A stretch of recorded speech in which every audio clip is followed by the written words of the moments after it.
Աստվածաշնչում որտեղ է գրված, որ մենք չպետք է պարենք։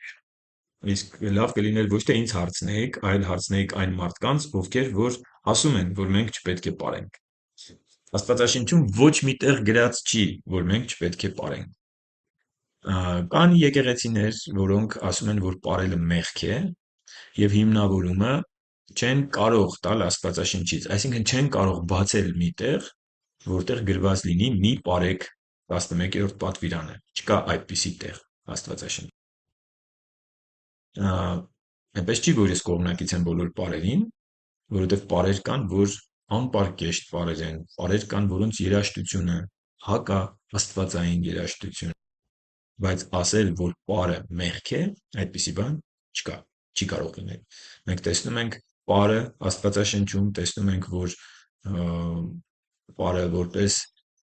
խնջույքի ուրախության մաս, պարը որպես Աստծուն ուղղված երկրպագության մաս բավականին ընդունելի է Աստծուն։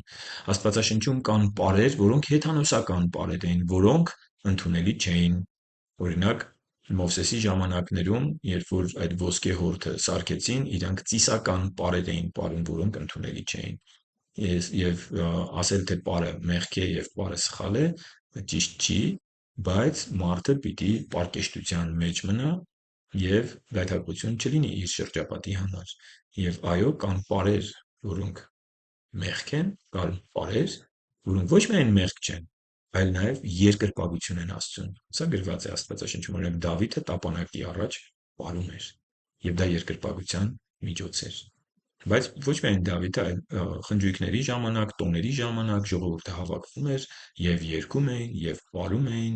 եւ ցնծում էին, եւ դա երկրպագություն չէր Աստծուն, եւ ոչ էլ ծիսական պարեր էին, կռապաշտական։ Դրանք ուղղակի ուրախության պարկեշտ պարեր էին։ Եվ մենք պիտի իմաստություն ստանանք Տիրոջից, որ այդպես մեր ավանդույթը, որը Աստվածաշնչով չի հիմնավորում, բարձր չդնենք Աստծո խոսքից։ Այո, եկեղեցիներ կան, որոնցի ավանդույթ ունեն չպարելու ավանդույթ։ Եվ լավ կլինի, որ քննեն իրենք իրենց եւ ուղղակի տեսնեն իսկ Աստծո խոսքը ինչ ասում։ Հիմնականում, եթե հարցնեք, իրենց հիմնավորումները տրամաբանական են լինելու եւ ոչ թե սուրբ գրային։ Ուրեմն պատասխանեմ հարցին, Աստվածաշնչում չկա մի պարեկ պատվիրան։